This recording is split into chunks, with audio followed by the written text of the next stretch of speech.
Bonjour, c'est Ursule encore. On est le 7 juin 2019.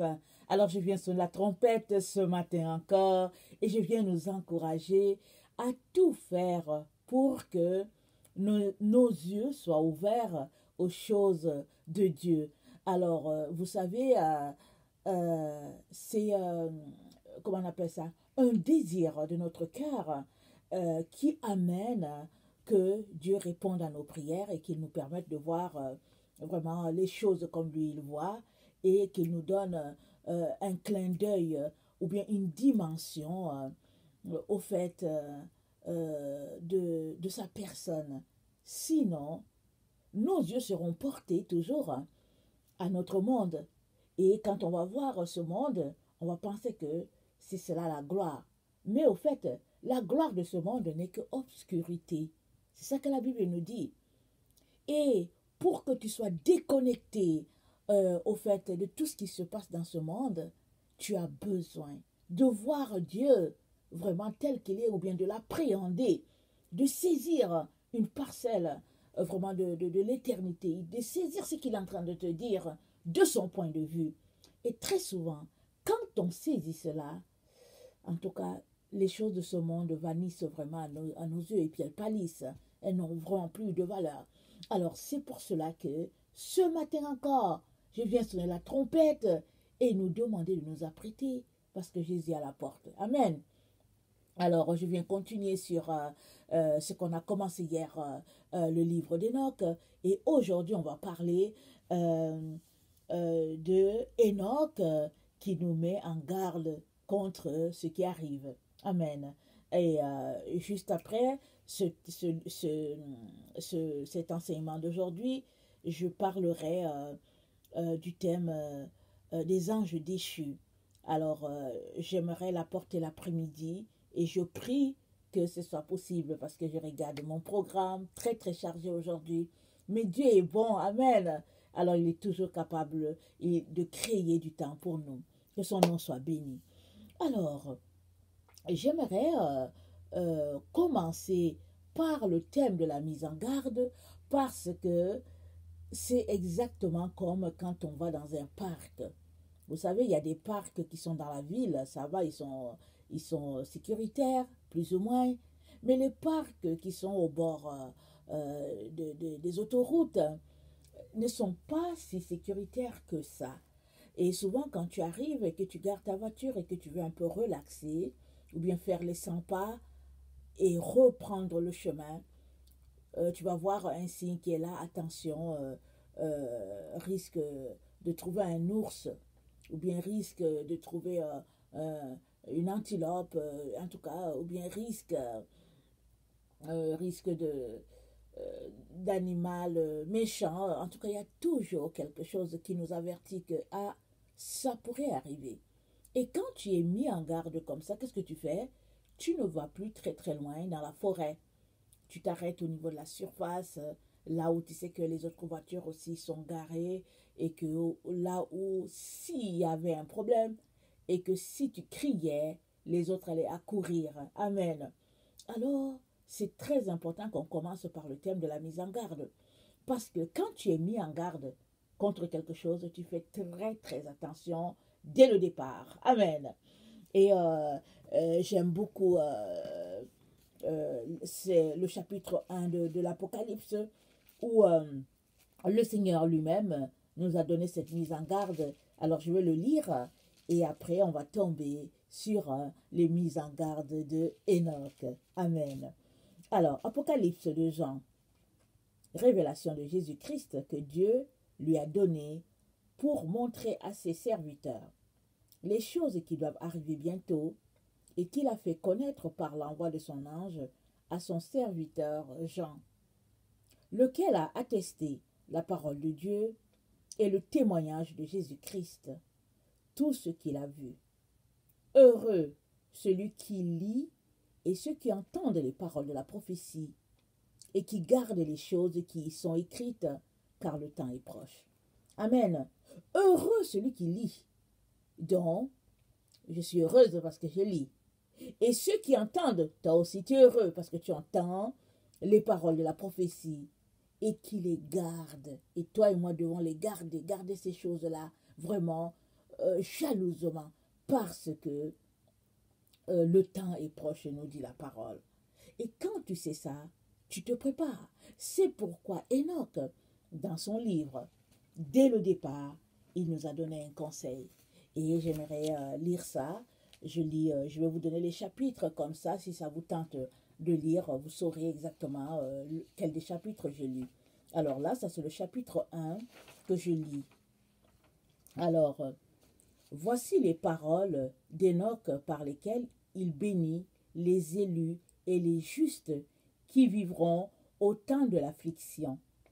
C'est nous autres, parce que nous savons qu'il y a un temps de tribulation qui arrive. Quand seront réprouvés tous les méchants et les impies?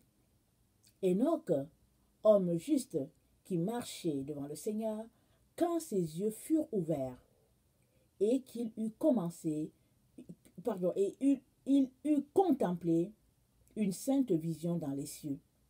Parla et il prononça. Voici ce que me montrèrent les anges. Ces anges me révélèrent toutes choses et me donnèrent l'intelligence de ce que j'avais vu, qui ne devait point avoir lieu dans cette génération, mais dans une génération éloignée, pour les biens des élus. Donc Enoch a écrit pour notre bien. C'est pourquoi les anges l'ont pris. Lui est le 7e homme après Adam.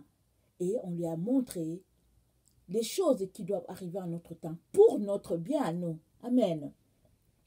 C'est par eux que je puis parler et converser avec celui qui doit quitter un jour sa céleste demeure, le Saint et le Tout-Puissant, le Seigneur de ce monde. Il parle de notre Seigneur Jésus. Amen. Qui doit fouler un jour le sommet du mont Sinaï, apparaître dans son tabernacle et se manifester dans toute la force de sa céleste puissance. Tous les vigilants seront effrayés, tous seront consternés. Vigilants, ce sont ces anges-là qui se sont détournés de Dieu. Vous savez que les anges, ils sont appointés pour veiller sur le monde, les humains et tout. Alors, c'est ça leur nom, ceux-là qui ont les anges déchus. Alors, Enoch, ici dans le livre d'Enoch, on les appelle les vigilants.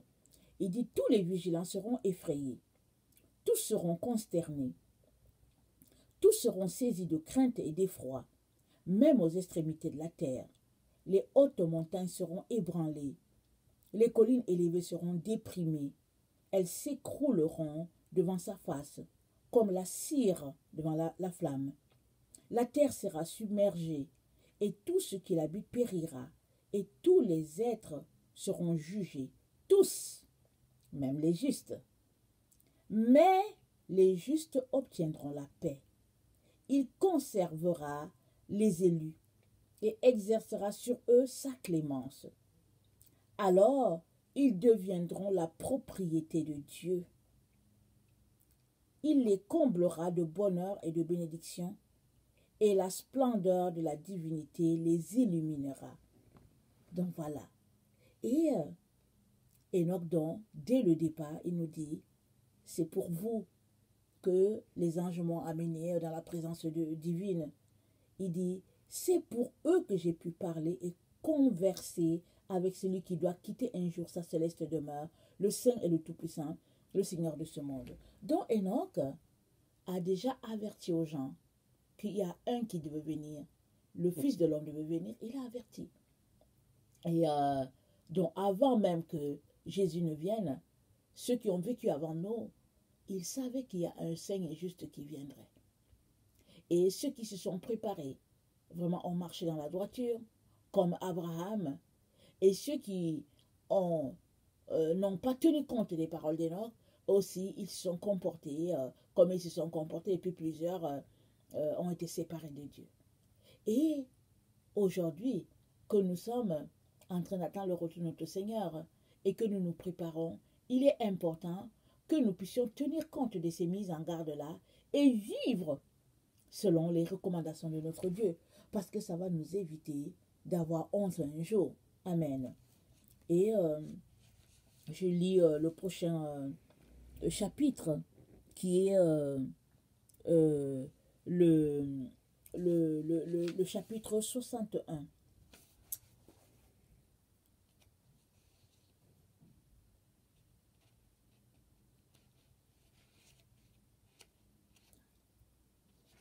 Excusez-moi, mes feuilles.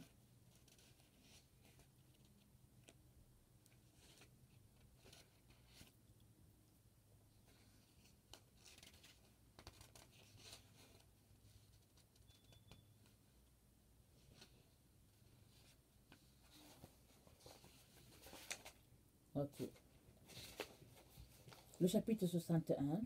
Le Seigneur a commandé aux rois, aux princes et aux puissants, à tous ceux qui habitent sur la terre en disant, ouvrez les yeux, levez au ciel vos fronts et essayez de comprendre l'élu. L'élu, c'est Jésus. Et le Seigneur des esprits siégeait sur son trône de gloire, et l'esprit de justice était répandu autour de lui. Le verbe de sa bouche exterminera tous les pécheurs et tous les impies. Aucun d'eux ne subsistera devant lui. Dans ce jour, les rois, les princes, les puissants et ceux qui possèdent la terre se lèveront, verront et comprendront. Ils le verront assis sur son trône de gloire et devant lui les saints qu'il jugera dans sa justice. Et rien de ce qui sera dit devant lui ne sera vain. Alors le trouble les saisira.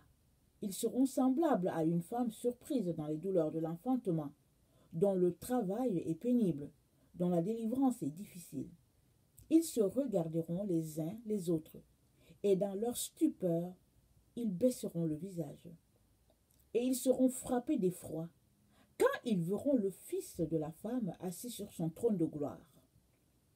Alors, les rois, les princes et tous ceux qui possèdent la terre célébreront celui qui les gouverne tous, celui qui était caché. Car depuis le commencement, le Fils de l'homme était caché. Le Très-Haut le retenait en présence de sa puissance et ne le révélait qu'aux élus. C'est lui qui a rassemblé les saints et les élus.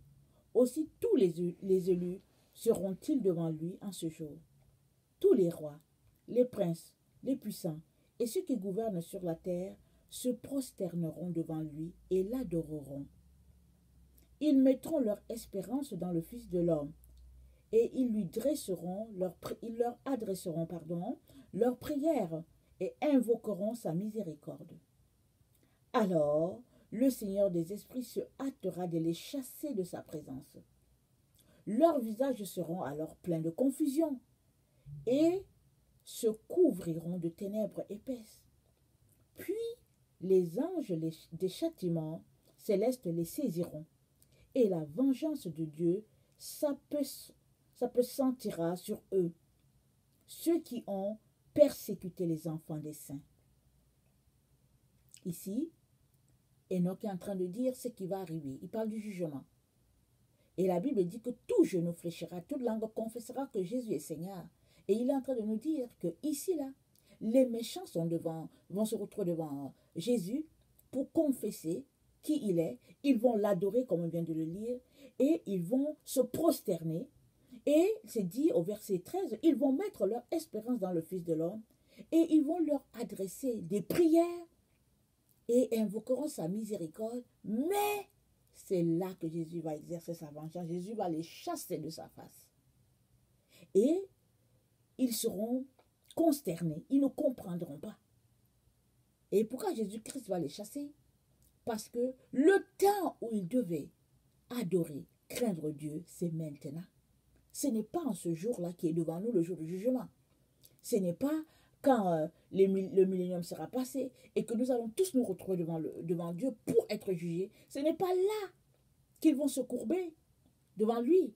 Mais la Bible nous informe, ou le livre d'Enoch, nous informe que tout le monde va fléchir le genou.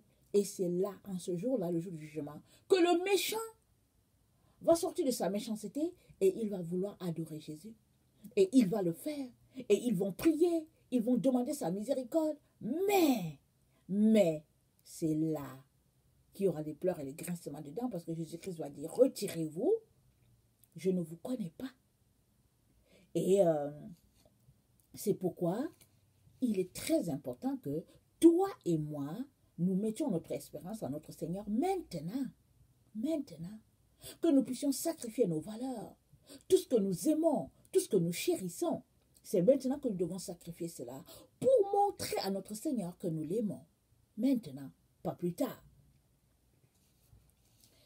Car la colère du Seigneur des esprits persévérera sur eux. Alors le glaive du Seigneur des esprits se rassasiera du sang des méchants. Mais les saints et les élus seront sauvés dans ce jour, et n'auront plus devant les yeux le spectacle des méchants et des impies.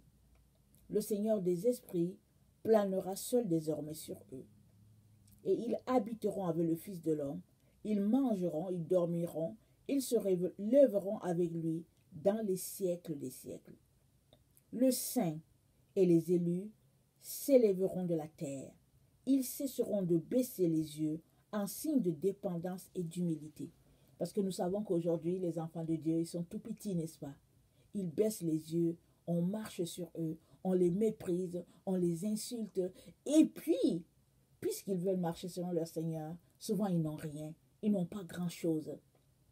Parce que ceux-là qui au fait marchent selon les valeurs de ce monde, ils sont remplis d'argent, remplis de prospérité matérielle, et ils ont une façon de se comporter. Mais ceux-là qui attendent le Messie sacrifient toutes ces choses-là. Ils cherchent leur Dieu, ils ont le strict minimum.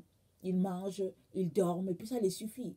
Et quand ils marchent, ils sont tout petits devant les gens les insultent, on les traite de pauvres, on les traite de misérables, ils n'ont même pas souvent l'argent pour aller à l'hôpital, toutes sortes de situations. Ils marchent, ils baissent les yeux, ils s'en vont.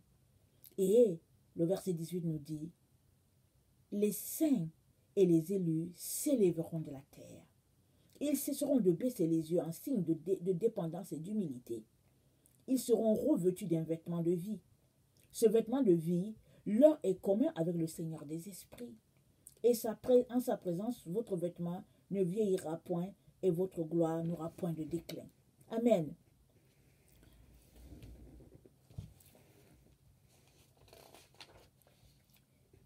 Attendez, il faut que je m'assure que je suis en train de lire. Ça, c'est le verset 18.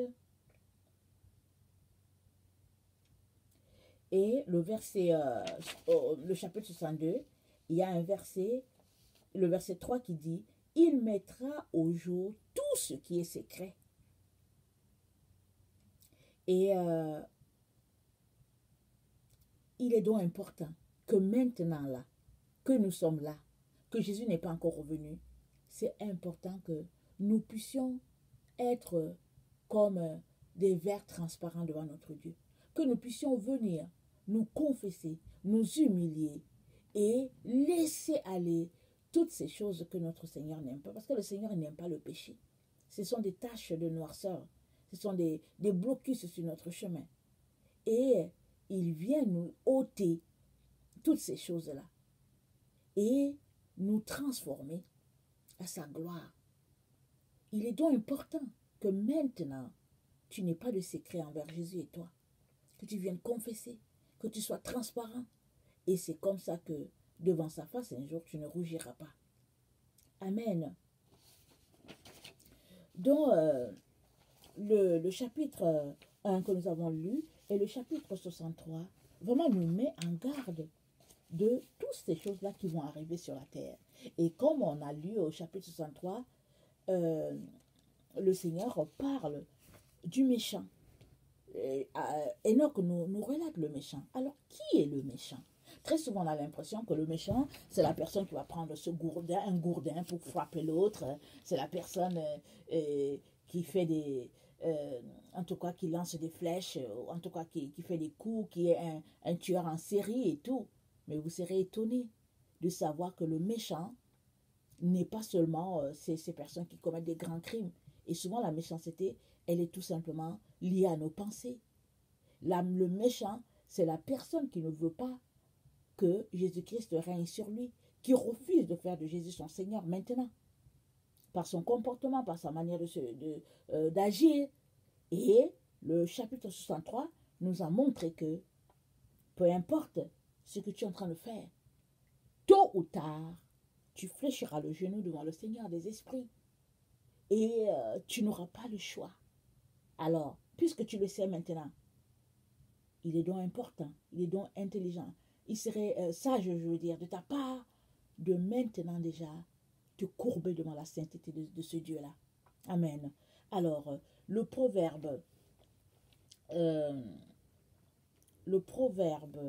excusez, je vais lire mon truc. Le proverbe 6, le verset 12 à 15, nous parle du méchant.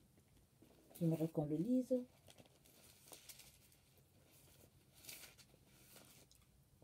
Proverbe 12, le proverbe 6, le verset 12 à 15. L'homme pervers, l'homme inique, marche la fausseté dans la bouche. Il cligne des yeux, parle du pied, fait des signes avec les doigts. La perversité est dans son cœur. Il médite le mal en tout temps. Il excite des querelles. Aussi sa ruine arrivera-t-elle subitement. Il sera brisé tout d'un coup et sans remède. Donc voilà, le méchant, ce n'est pas forcément la personne qui tire des flèches, c'est la personne qui médite, qui a la perversité dans son cœur, c'est la personne qui excite les querelles, qui est fourbe. Donc voilà un peu qui est méchant selon Dieu. Le proverbe 12, verset 22, nous dit, attendez, non, c'est pas ça, le proverbe, on dirait que j'ai mal pris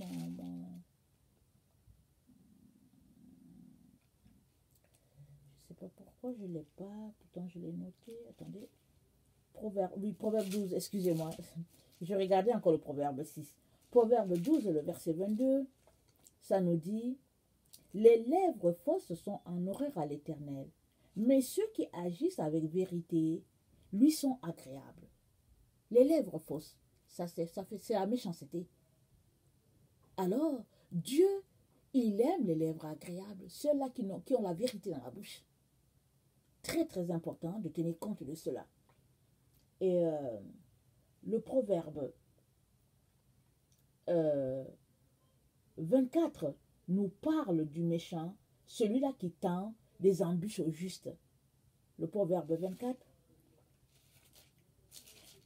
le verset 15 à 16. Ne tend pas méchamment les embûches à la demeure du juste, et ne dévaste pas le lieu où il repose, car 7 fois le juste tombe, et il se relève, mais les méchants sont précipités dans le malheur. Ne te réjouis pas de la chute de ton ennemi, et que ton cœur ne soit pas dans l'allégresse quand il chancelle, de peur que l'Éternel ne le voie et que cela ne lui déplaise, et qu'il ne détourne de lui sa colère. Ne t'irrite pas à cause de ceux qui font le mal. Ne porte pas envie aux méchants, car il n'y a point d'avenir pour celui qui fait le mal. La lampe des méchants s'éteint. Donc, voici le méchant.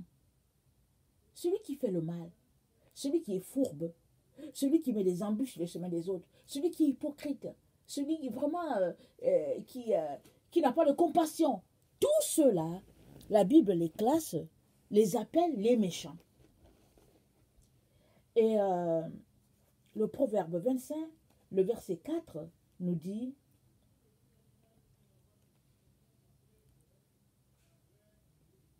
ôte de l'argent les scories, et il en sortira un vase pour le fondeur. Ôte le méchant de devant le roi, et son trône s'affermira par la justice. Waouh!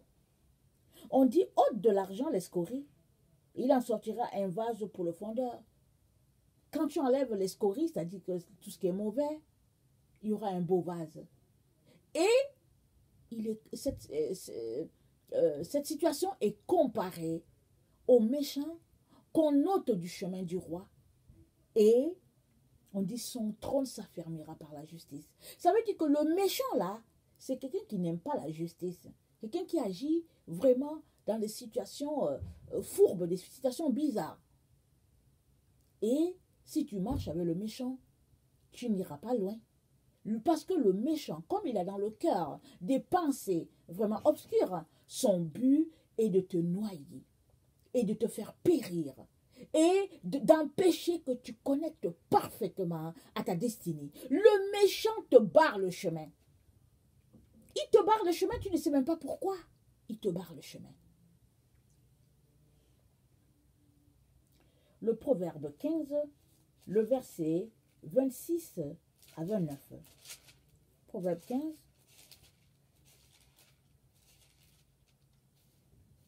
« 26 à 29. Les pensées mauvaises sont en horreur à l'Éternel, mais les paroles agréables sont pures à ses yeux. Celui qui est avide de gain trouble sa maison, mais celui qui hait les présents vivra. Le cœur du juste médite pour répondre, mais la bouche des méchants répand des méchancetés. L'Éternel s'éloigne des méchants, mais il écoute la prière des justes.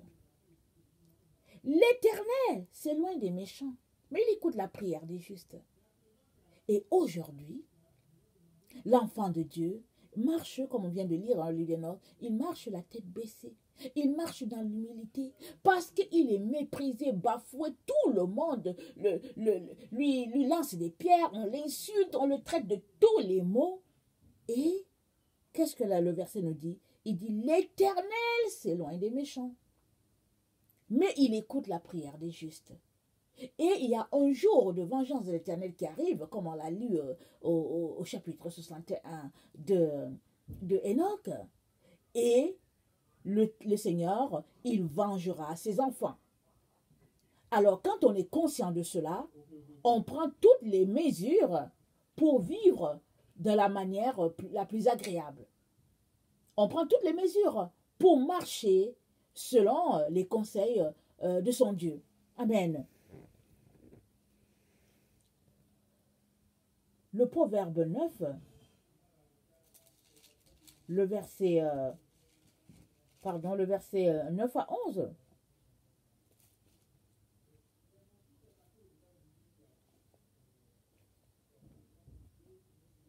Donne au sage, et il deviendra plus sage. Instruis le juste, et il augmentera son savoir. Le commencement de la sagesse, c'est la crainte de l'Éternel. Et la science des saints, c'est l'intelligence.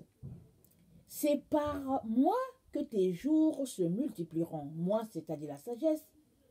Si tu es sage pour toi. Si tu es moqueur, tu emporteras seul la peine. Donne au sage, et il deviendra plus sage. Instruis le juste, et il augmentera son savoir. C'est pourquoi aujourd'hui, le Seigneur vient t'instruire. Il vient te donner. Il te dit, sois sage. Sois sage. Parce que son jugement est sur le point de s'exercer sur la terre. Et tout ce que tu appelles richesse aujourd'hui n'est au fait que vraiment, ça n'a même pas de valeur devant Dieu. Parce que la richesse qu'il y a dans la présence de Dieu n'est pas comparable. Il n'y a rien avec lequel on peut comparer dans notre temps, sur la terre où nous nous trouvons. Parce que la Bible appelle les richesses que nous avons ici les richesses injustes. Tant il est vrai qu'il y a certains qui naissent dans des familles où ils ont de l'argent. Il y a d'autres qui naissent dans des familles où ils n'ont rien, comme notre Seigneur qui est né dans une famille vraiment où les parents étaient pauvres. La preuve est que quand Joseph et Marie sont allés le présenter, il y avait juste 2 tourtereaux ou bien 2 tourterelles. Et puis c'est comme ça que c'était dit que quand quelqu'un est pauvre, c'est ça qu'il devait présenter. Et Jésus a choisi une famille pauvre, c'est-à-dire que Dieu a choisi une famille pauvre pour venir vivre au milieu. Parce que Jésus-Christ était Dieu marchant au milieu des hommes. Et il a vécu, il a marché, il a accompli ce pourquoi il est venu sur la terre. Et il nous encourage aujourd'hui à être sages, à ne pas nous laisser détourner de notre trajectoire à cause de ces biens que la terre appelle richesse. Parce qu'elles ne sont que des distractions, elles ne sont que des pièges sur notre chemin. Malheureusement, le cœur de plusieurs personnes est attaché à ces choses-là. Et c'est ça qui est dommage. Parce que une fois que tu ne vois pas Jésus, alors tu es épris par autre chose. Aujourd'hui, j'étais en train de prier dans la nuit, je priais, et là, j'ai eu une vision. Et quand j'ai vu la vision, j'ai vu, c'était écrit en lettres normales. Alors, je ne voyais pas très bien ce que le Seigneur me montrait, mais je sais que c'était la Bible. Mais à un moment donné, j'ai vu écrit en gros caractère le mot Jésus. C'était vraiment gros, c'était élevé. C'était par rapport aux lettres, je suppose que mon caractère, c'était caractère 10 ou 11 par exemple dans ma Bible, c'est-à-dire dans ma vision. Mais le Jésus là qui était élevé, c'était peut-être caractère 30 ou 40. Et j'ai entendu, garde ton focus uniquement sur Jésus. Ma fille, uniquement sur Jésus. Uniquement. Et tu t'en sortiras. Amen. Quelle parole. C'était pas beaucoup, juste petit. Ah, ça m'a fait du bien. Et là, j'ai compris encore. Je le sais. Mais que le Seigneur me le dise, c'est-à-dire, il est en train de me dire, Monsieur, fais très très attention. Très attention. Tu peux être porté à regarder à côté. Mais Jésus, c'est le chemin, comme on l'a vu. C'est le droit chemin. Tu ne dois regarder ni à gauche ni à droite. Tu regardes droit devant toi. Et c'est là que se trouve Jésus. C'est lui le chemin. Que le Seigneur nous donne d'intégrer cette vérité-là à notre vie, de tous les jours, et de vivre pour plaire à notre Jésus. Et tout ira bien. Alors, Enoch nous rappelle qu'il y a un jugement qui arrive. Et je nous encourage à tout faire pour être du côté de ceux-là qui, après s'être courbés devant la sainteté de son trône ce jour-là, le jour du jugement, entendront le Seigneur dire, entre dans la joie de ton maître. Amen. Que le Seigneur vous bénisse et qu'il vous fortifie. Si vous êtes quelqu'un qui ne connaissait pas le Seigneur, je viens vous dire que les conseils d'Enoch sont aussi pour vous. Il n'y a pas une religion qui peut vous sauver. La personne qui sauve, c'est Jésus. Et Enoch nous a parlé de cet élu-là qui était caché aux yeux des hommes. Dieu l'a gardé caché d'abord, jusqu'à ce qu'il soit révélé au temps de la grâce, c'est-à-dire il y a 2000 ans. Jésus a été révélé. Et c'est ce Jésus-là qui peut te sauver, toi qui ne connais pas le Seigneur. Et je viens t'encourager à lui donner ta vie. Demande-lui si ce que tu entends c'est vrai et viens dans sa présence, il va se révéler davantage. Amen. Je vous aime beaucoup et Dieu davantage. Alors on se voit dans l'autre vidéo et là où on va parler des anges déchus. Merci, que le Seigneur vous bénisse. Amen.